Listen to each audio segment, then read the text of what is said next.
The first Pokemon any player gets at the beginning of each game, and one you take with you throughout the adventure, across the region as you collect gym badges, defeat the evil team, catch legendary Pokemon, and finally become the champion, is the starter Pokemon.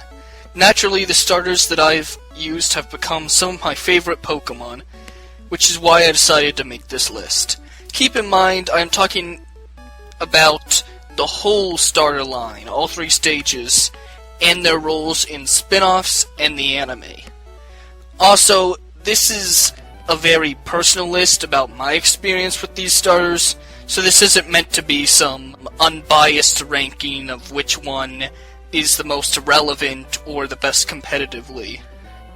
And with all of that out of the way, here's my top 10 starter Pokemon. Design-wise, I'm not a huge fan of the Unova starters, though I have to say, in regard to the full lines, Samrock's is probably the best designed. I chose Oshawott in White 2, and it was fairly useful.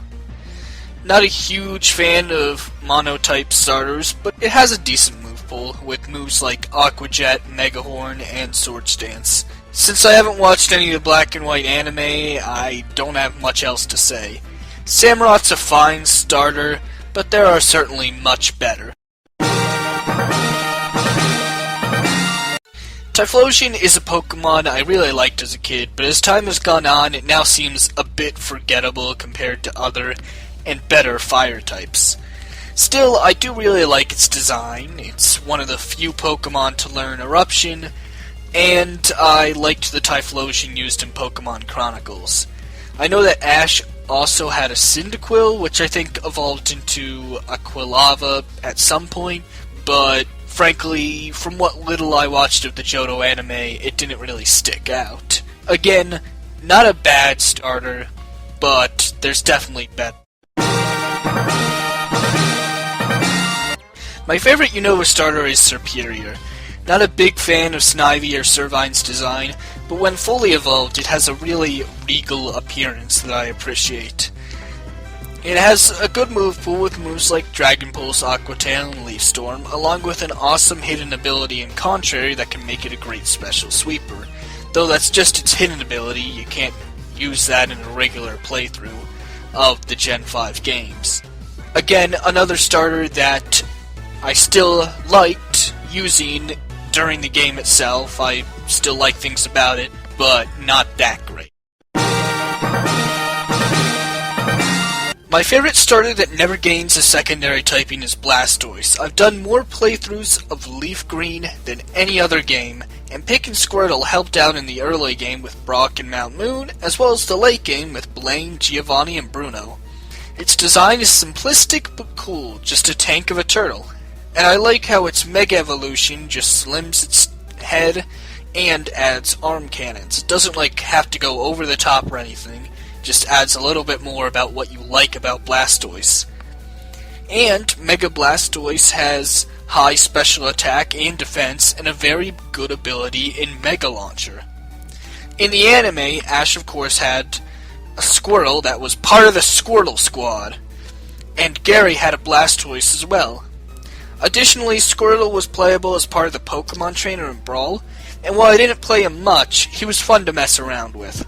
Overall, Blastoise is a very classic, nostalgic, and likable Pokemon, but at the same time, it can seem a bit basic and doesn't stand out too much, and because of that, it just lands on number 7 on this list.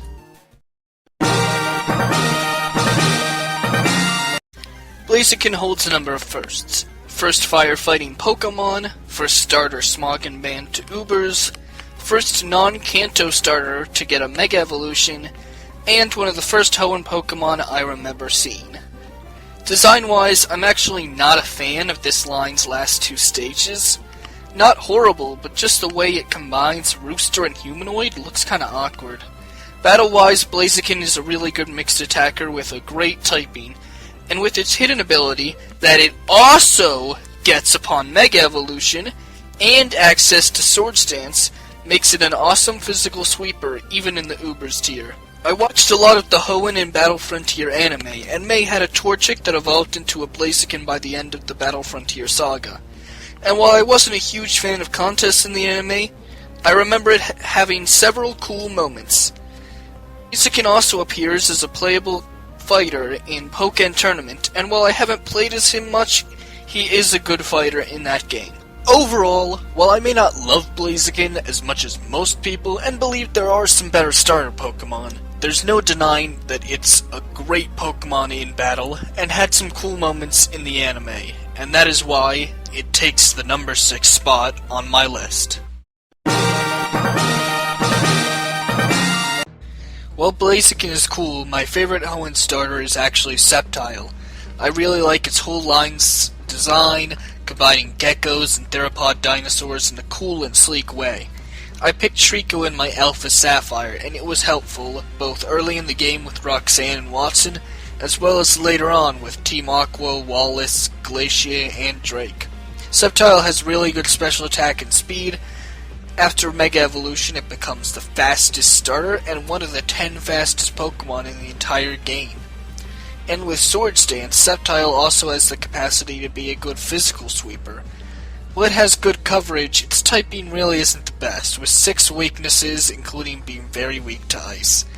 As I said before, I watched a good amount of the Hoenn and Battle Frontier anime, and Ash had a Trico in those sagas. Some of my favorite episodes include when it evolved into a Grovyle while fighting a Loudred, the battle against Norman, when Grovyle evolved into Sceptile, and the episode at the end of the Battle Frontier saga where Ash's Sceptile and May's Blaziken faced off in a contest, and the final battle is too close to call, so they split the ribbon.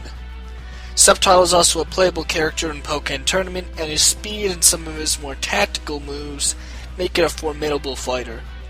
A Grovyle was also a major character in my favorite Pokemon spin-off, Mystery Dungeon Explorers of Time, and while I don't want to spoil anything, he was a very compelling character.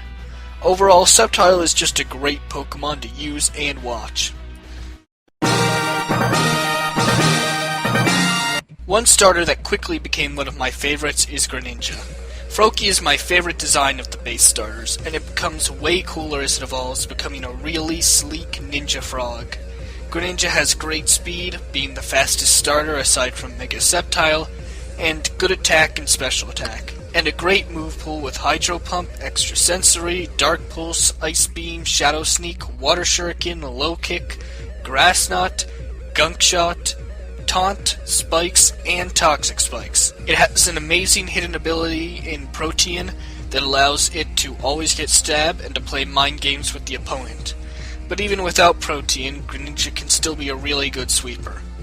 So, months after I beaten Y with the help of Greninja, and Nintendo reveals that it will be a playable fighter in the next Smash Bros. Game.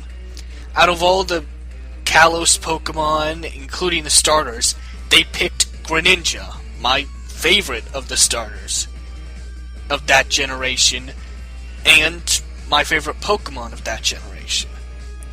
I was intrigued from the first gameplay, and when I finally got the game in November, Greninja quickly became my main, and is still my first pick both for friendlies and local tournaments. It's not the best character in the game, but it's pretty good and really fun to play as. So because of how much I love using Greninja in Super Smash Bros. For Wii U, as well as playing through Kalos and online battles in Gen 6, it's an awesome Pokemon that lands on the number 4 spot. As I said before, I have done more playthroughs of Leaf Green than any other game, and it was the first game I ever owned. So naturally, I really like the mascot Pokemon, Venusaur. Design-wise, I really like the Bulbasaur line, and how it makes a creature not necessarily based on one single one in real life, but rather an amalgamation of different ancient reptiles and modern amphibians, as well as, of course, adding the plant features in a natural way. In Leaf Green, picking Bulbasaur really helped with the first 4 gyms, all the caves, Giovanni, and Bruno, and due to its typing and having access to status moves like Sleep Powder, Poison Powder, Toxic, and Leech Seed, it's potentially useful in a plethora of situations. Also, I picked Bulbasaur as my Kanto starter in Pokemon Y, and it was helpful with Grant, Ramos, Clement, Valerie, and the Water-type Elite Four guide. Plus, it was really fun to use Venusaur in a playthrough of a newer game. Venusaur has a good special attack and special defense, which becomes even better and are joined by really good defense when it Mega Evolves. Its typing gives it some really good resistances, and with the Mega ability Thick Fat, and keep in mind, it is the only Pokemon that gets Thick Fat that was previously weak to both Fire and Ice, so it's really the only one that takes full advantage of this ability. And it is, after this ability, it is really only weak to Flying and Psychic. Combine all this with good stab and some good recovery with Giga Drain, good stab and good chance to poison with Sludge Bomb, and good recovery with Synthesis, Mega Venusaur can be a force to be reckoned with in OU. As I'm sure you all know, Ash had a Bulbasaur in the anime that was really cool and had good personality. Ivysaur appeared in Brawl and was pretty fun to play as. Overall, Venusaur is one of the first things that comes to mind when I think of nostalgia or Pokemon in general. My second Pokemon game was Diamond, and my favorite Sinnoh starter by far is Infernape. Design-wise, Chimchar is a simple and cute chimp. Monferno gets some cool face paint, a tail, and a cool fighter stance. And Infernape is just a total badass. A sleek yet powerful design with a really good color scheme, gold armor, and flames for hair. Infernape's design is inspired by the Japanese interpretation of Sun Wukong from the Chinese epic Journey to the West, as well as being a reference to Monkey Kung Fu. In Diamond, as well as Platinum, I picked Infernape and it completely wrecks in Sinnoh. If you get it to Monferno by Roark, it is stab super effective against the first two gyms, two more gyms, the final forms of both of the other starters, and Pokemon from all of the Elite Four members. Infernape has really good speed, attack, and special attack. Personally, I prefer it to run it physically, with moves like Close Combat, Flare Blitz, Mach Punch, Thunder Punch, Earthquake, U-Turn, Shadow Claw, Poison Jab, Gunk Shot, Swords Dance, or Power Up Punch, but it can also run as a special sweeper with Fire Blast, Grass Knot, Focus Blast, Vacuum Wave, and Nasty Plot. And its hidden ability makes some of its punching moves hit even harder. Ash had a Chimchar in the anime he got after Paul abandoned it. I watched much of the Sinnoh anime, and this was definitely the best part of it. Infernape continually grows stronger, and it's incredibly satisfying to see Paul proved wrong in every way. Ash's final battle against Paul in the Sinnoh League was just epic. Overall, Infernape is an awesome Pokemon that is great to watch, great to play as, and reminds me of how much fun it was to play through Sinnoh as I became better at Pokemon. My favorite starter Pokemon of all time is Charizard. Yes, despite the box art, I chose Charmander more than Bulbasaur when doing playthroughs of Leaf Green.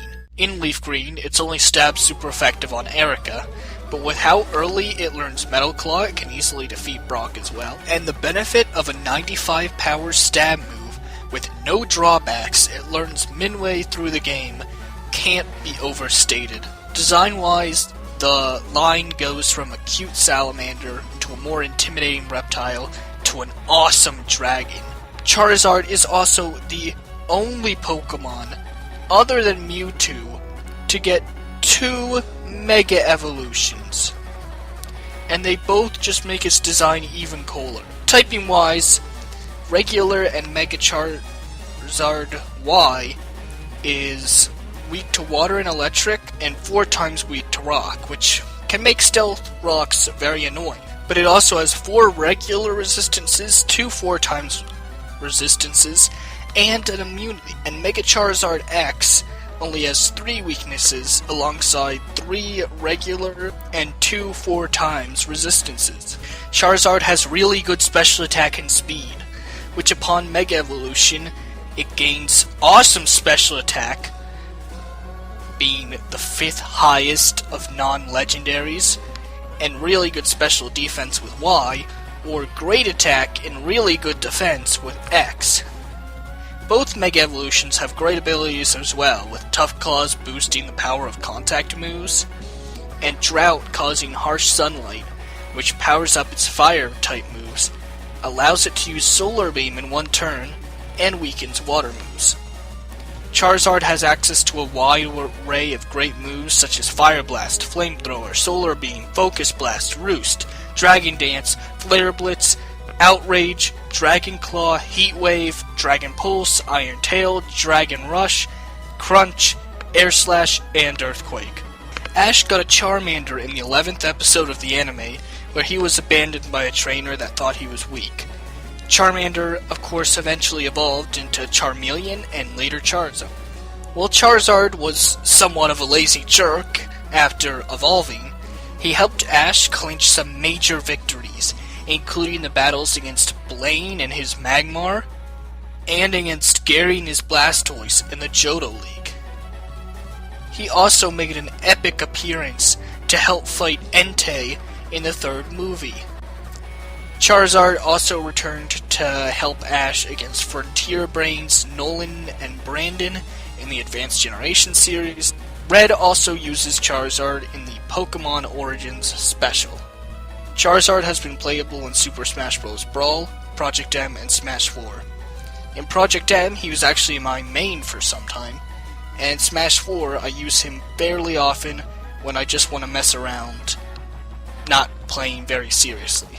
Charizard is also available in Pokken Tournament, and is a pretty good fighter in that game as well.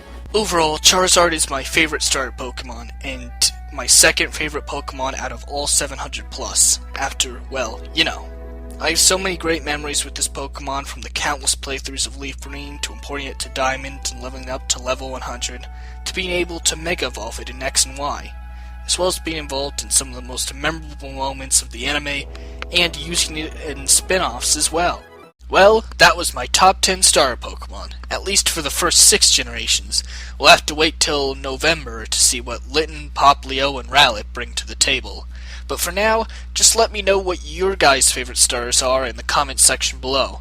And if you enjoyed the video, feel free to like and subscribe for more content. And feel free to check out the videos I have on my channel now, because I'm sure there might be something that interests you. Once again, thanks for watching. Oh, and one more thing. I'll link below in the description everybody that did the fan art that I featured in the video for the starters. The fan art that you're seeing right now. So be sure to check out those artists. I'm sure they have lots of other cool stuff to look at, and you should support them. Once again, thanks for watching. Comment your stars below. See ya.